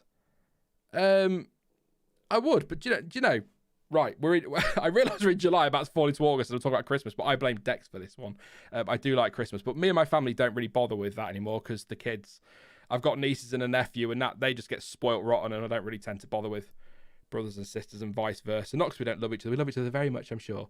But could strangle them sometimes. But yeah, we love each other very much. But, kids, Christmas, that's the priority.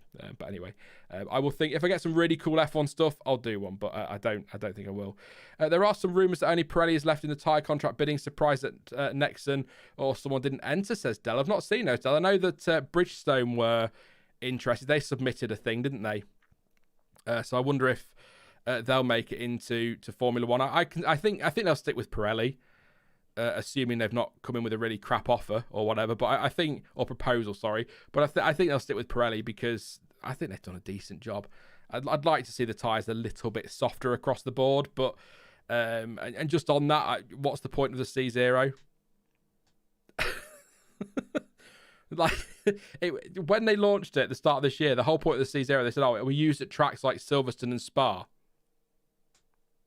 For example, it's like, we didn't see it at Silverstone. We certainly didn't see it at Spa. We didn't see much dry running at Spa, but it feels like that was a wasted exercise. But I suppose it's there in the range if they need it, if we've got some conditions they're concerned about at tracks. So I guess that's it. And, we'll see what happens with Vegas. They might decide to go with the hardest compounds just for the lols.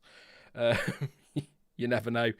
It would be cool to be Formula E runners support series to F1 races, says Stefan.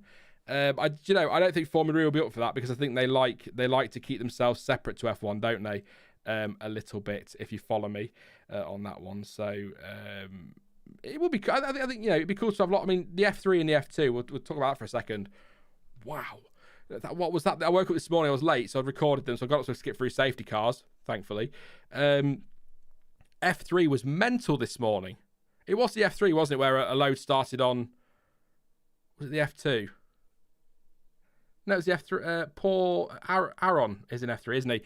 A load started on the wets and a load started on the dries, and the wets just went out front and all that action really early on, and then Aaron made the decision, or the team made the decision to pit him for dries, and that seemed like a smart call at the time because you'd assume the track dried out, but it didn't under the safety car at all, and that cost him potentially a win. But that was amazing watching the F3 this morning, and Formula 2 as well is always exciting. I love Formula 2, big swing in the championship today, but I think if you try and throw Formula E on that support as well with the Porsches as well, I think they red flagged their race with a couple of laps to go.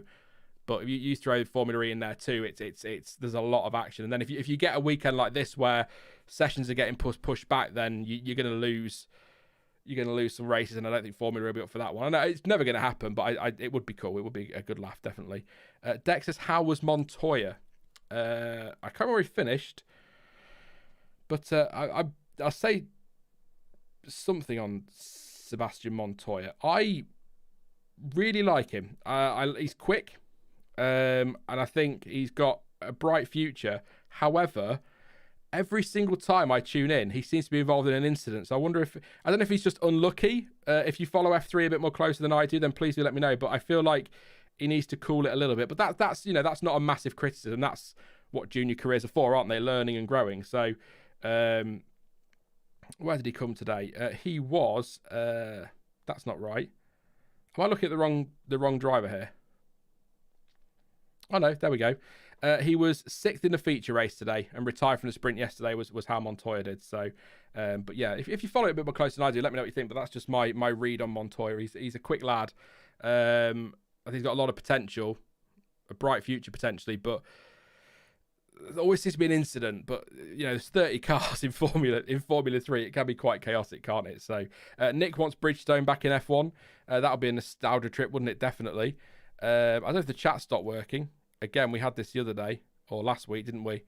Yes, I've lost the chat, so if we're not working, let me know. I think we have. I think we're playing up here. So if you are putting anything in, then... oh, no, we're back now. It's back. It's refreshed now. Thank you. Yeah, sorry. It's refreshed. Thank you, Nick. We seem to be working now, so appreciate that one. Yes, we're away. We are going now. There we go. Problem solved. All issues over. Just trying to think what else. There was something else I wanted to say today about... I can't remember what it was at all. Don't forget Stoffel Van Dorn's testing this coming week for Pirelli, by the way. That's a really important piece of news. I'm just going to go and have a look at Twitter and the FIA. X. No one's calling it X, it's Twitter. Even Martin Brundle said tweet today, didn't he, in post-race. See if there's anything's been said, anything worth picking up on from journalists out there. TV direction, by the way, has been disappointing this weekend, in my opinion. I don't know if anybody else has, I think we discussed it briefly yesterday, but really disappointed with some of it, with some really weird choices. We missed the pass for the lead yesterday. I know it was only in the pits, but it still matters. I think a bit shaky at times is what I'm going to say on TV direction. But at the same time, there was quite a lot going on, wasn't there? So I might let them off on that one. But I don't see... So Max Verstappen says the heated Spa radio talk was 50% serious, 50% joking. There is a Autosport showing a photo of Otmar Safnauer leaving Alpine with his bag, which I mean he'd do anyway, but it's more significant, isn't it, this time? Because that is it for him at Alpine. Somebody said in the comments actually to the stream yesterday that that they think he might have a shot at, maybe not as a team principal. Who was it?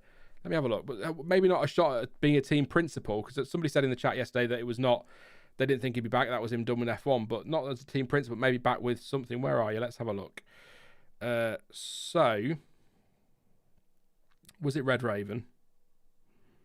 It could be Red Raven. Yes, it is. Says, I don't think Safnauer is done in F1. I don't rate him that highly either, but he has shown in Force India and Racing Point that he understands how to get results with minimal budget. All we need is for Gene Haas to get tired of having his name on a team that has little prospect to ever fight for the top spots, and I'm confident that he'll be able to do a better job than Steiner. And I did say yesterday I didn't think he'd go to Williams because James Vowles is doing a great job, and Red Raven says I don't think he'll replace James Vowles, but Williams could still profit from that experience and perspective too, which is something that Vowles lacks. So a lot of the talk yesterday was about, is that game over for Safnauer in F1? It possibly is, but some good points there by Red Raven. Maybe Haas decide to make a change. I'd miss Gunter Steiner, but they might.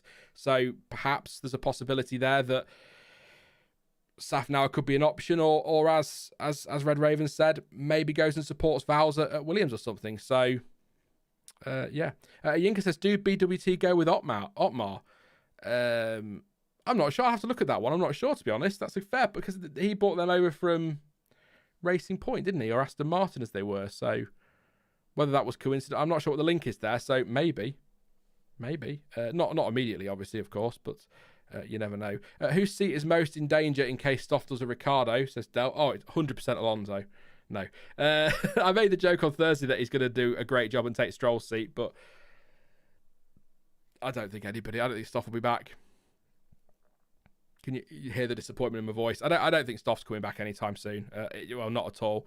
I'd love it, but it's not going to happen at all.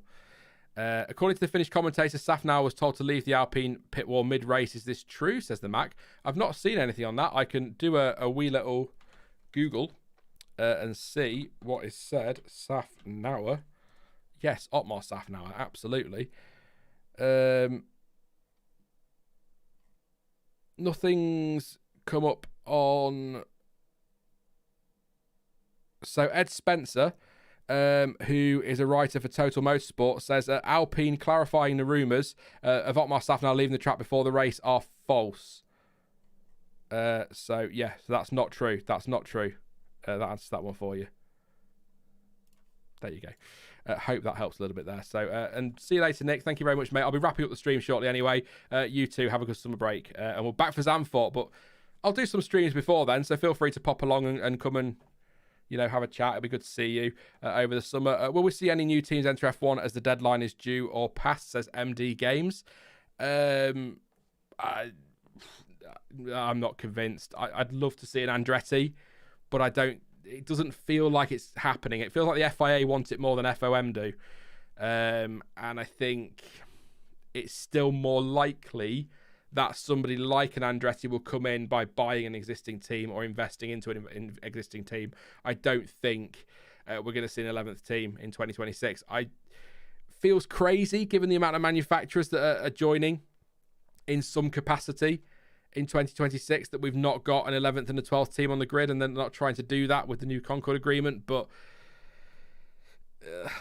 I don't think so. I'd like to. Maybe in a few, maybe not this Concord agreement, maybe the next one we might do, but I'm not, unless something happens or something changes drastically, or if there's a way that FOM can guarantee that existing teams continue to get the same amount of money as they would have got before, then maybe they would. But I'm not sure. I'm not really sure that's going to happen. Stefan says, good night. When's the next stream? Thank you very much, Stefan, for all your support tonight and your super chats and your PayPals and your Streamlabs and your GoFundMes or whatever else you've done. Thank you so much, mate. And next stream, like I say, probably maybe Wednesday. We'll do some F1 Manager, but chatty stream. There'll be Wednesdays or Sundays, but I'll make sure I put plenty of notice in the community tab, and I'll schedule them in advance as well. So there will be stuff between now and the end of the summer break. I want to read your questions. I saw one a moment ago. Do you think the three teams talked about went over the cost cap? On that one, I've seen rumours of this team, that team. I don't know actually what the rumours are. Honestly, I try to avoid that because you can get sucked into that quite easily, and the official line is the FIA haven't even finished their investigation yet, so how people can know who's over budget is a little bit weird at the moment. So I don't really understand how people know, but I don't know is the honest answer. I've not really read much up on it. I might do before we stream again and we can have a chat about it, but I don't really... Valentine says the three rumours were created by the Italian media, but I don't know what's going on there. I'd be surprised if somebody hasn't gone over in some capacity, whether it be through a clerical error or whatever. I don't know, but it's... I'm not a fan of the cost cap. I get it, but I'm not a fan of it. I'm not going to go into it again today. We've had the conversation before, but everyone will do some clever accounting, I'm sure, but others will not get away with it. So I don't know. I don't know what. If you know who they are, let me know. I probably won't read them out because I don't want to go throwing accusations around. But if you know who they are, let me know because I'm not sure I've read who they are. I think I've seen about seven teams thrown forward out of 10 as possibilities, and I think, well, I can do that. It's back to football. You ready for this? It's like the Glazers selling Manchester United allegedly. All the smart ass accounts on Twitter that are going, we'll get some news next week. Oh no, it's next week now because it's been postponed. Oh no, it's the week after that now, it's been postponed. I can do that. I could sit here and say, well, this potential cost cap breach, it could be Red Bull, it could be Mercedes, it could be Aston Martin, it could be Ferrari, might be McLaren, maybe Alpine, could be Williams, possibly Haas, it could also be Alfa Romeo, and it might even be Alfa Tauri. Anyone can take a guess at it. So when you see a list of, we've got 10 teams in F1. When you start to see rumours of 7 or 8 teams have possibly done it, then I tend to just dismiss that as nonsense, because anyone can make that kind of thing up. So RC Parker says, I could easily see something have happened at Alpine cost cap wise. They were bragging about a loophole a few weeks back, and then their entire upper management falls apart. Seems fishy. Detective glasses on there for RC Parker. Definitely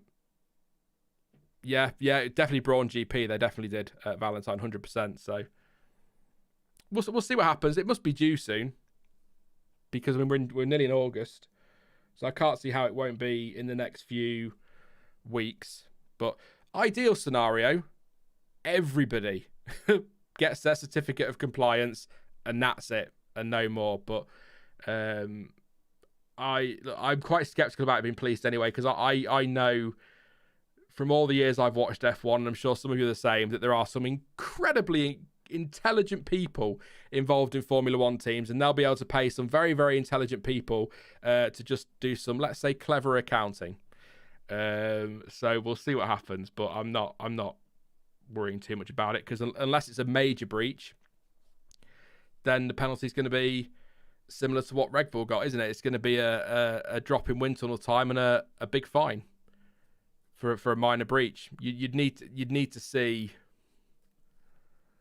if a team come out and they spend, $500 million more than they should do, then chuck them out.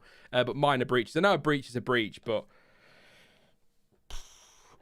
a few quid here, a few quid there. I mean, look, a few quid in Formula One is a few $100,000. A few quid to me is £1.25. Do you know what I mean? It's very different worlds we live in. But I'm going to stop now, because I'm rambling away about nonsense, and it's just stuff I think to myself that falls out in a stream when a topic comes up, and then people tell me off for not elaborating, and I don't want to really go into it today. So Valentine says 200 likes, people, make it happen. We're nearly there. We're nearly there, about 50 away. So John Marshall says, paying people that takes you over the cost cap, who keep you from going over the cost cap, is so F1. It is. There was something else the other day that was really F1. I said it yesterday, didn't I? The what was it? The FIA not declaring a clearly wet track as wet, because they didn't want people taking advantage of the rules, and they wanted to stick to the spirit of the regulations with the tyres. I'm like, it's so F1. I love it.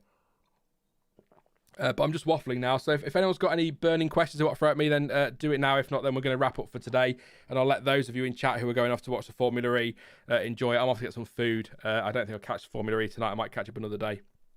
But yeah. I say Lack Sweet says, well, they have set a precedent with Red Bull, so they are kind of forced to not punish others too high. Yeah, but a minor breach. That's what I mean. If a team goes over by $500,000 or $1 million or whatever, then it's a minor breach. And don't forget, all the teams signed off on this. All the teams agreed to these rules. All the teams agreed that if it's below a certain amount, that you wouldn't get a heavy penalty, you'd get a minor penalty, even though a breach is a breach. So it's when people moan about it, I always like to sort of point out the fact that actually, I'm not saying you're moaning, by the way, at all, but when people moan about it, I like to point out that the teams did sign off on this. So yeah, it's crazy. It's all weird. It's all very complicated. I'm sure there are lots of very clever people trying to work it out. So hopefully find out in the next few weeks. I don't want it to rumble on like it did last year, although I am very aware we are right at the summer break now. So it has rumbled on quite a bit, hasn't it? Frustratingly. So, yeah. Oh, yeah, that's that. I know. Domenicali was pushing for more sporting penalties for the cat, which I agree with, but, I'd rather not see any breaches. So that's the key, isn't it? Everyone passes the rules. If we're going to say that, then it's not an issue, is it? So, but I think we're going to wrap it up there, because we're going for an hour and 35. I got through the order quite quickly. We've done a little bit of Q&A and a bit of waffle, but we're sort of moved away from the race a little bit now, so I think we can move on. But we'll definitely do some chatty, waffly streams over the summer break. We'll have some F1 Manager, like I say, lots of stuff to get through, and yeah, I will have video content. I know not everyone likes to stream, so I will have some video content out as well, but at the moment, I seem to be really enjoying streaming one way or another, so apologies if you're just a video person, really, but I do enjoy these as well, so it's good. It's good. Yash says, what are your plans for the summer break? Personally, so like I say, content-wise, F1 Manager, waffly, chatty streams, and some video content as well. Maybe some speculation. Might even do driver lineup predictions this year. I haven't done them for a couple of years, so I might do them because they tend to go down well. I get a lot of shit for them because they're terrible, but, if you know me, then you'll understand that, so that's fair enough. But personally, got family coming on next weekend for an evening, staying over, so probably some alcohol, definitely. And probably I might, as I suggested, I might wander outside. I've heard it's quite nice out there this time of year, so I might wander outside and whatnot. Take the puppy for a nice long walk a few times. Nothing overly exciting, but just not sat in front of my PC all day every day. So that's what I'm going to go for. But yeah, lots of content anyway, that's for sure. But we will leave it there. For this one, please do leave a like before you go. 154 likes, 336 of you still here, so please do. Let's try and get that to 200 while I do my sign off. That'll be epic. Finish off the first part of the season with a good 46 very quick likes. That'd be fantastic and always appreciated with everything. Any quick suggestions, old seasons to watch in the break? I'll tell you what, I'll give you one, Yinka. 1999. Trust me, okay? Everyone talks about 2012 and they talk about all these other great seasons and 2021 and all of this. 1999 does not get enough love, so definitely go and watch that one. Definitely. That would be absolutely fantastic. It really, really would. Let's have a look. Just thank you very much to Nick, to Stefan, massively to Stefan, to all of you, to Niels, to just changing my name, to Valentine, to Rixis, to Card, everybody, Mike as well, who put in their super chats today for your support, and to everyone who's popping likes in and subs as well. Your support is massively appreciated, particularly at the moment. So thank you very much. You can also support the stream via Patreon if you prefer to do it long term.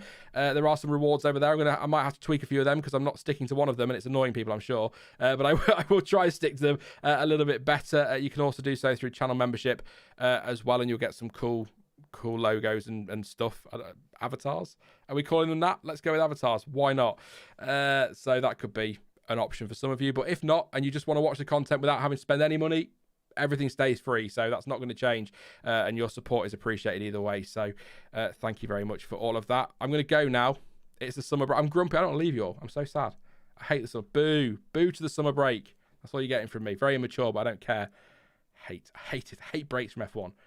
52 races a year, please, Stefano, if you're listening. I know he does. He's a big fan. But yeah, Stefano, come on. 52 races a year. No, 51. We'll have Christmas off. Why not? It's a treat. We'll have Christmas off, and even then you can do something. But yeah, I'm just going to go. You follow me on social media, by the way. I don't know if the links are in the description, but just at F1 Word or the F1 Word, you'll find me somewhere over there. But as ever, thank you for watching. I've been Sean. This has been the F1 Word and the longest outro ever. And until next time, goodbye.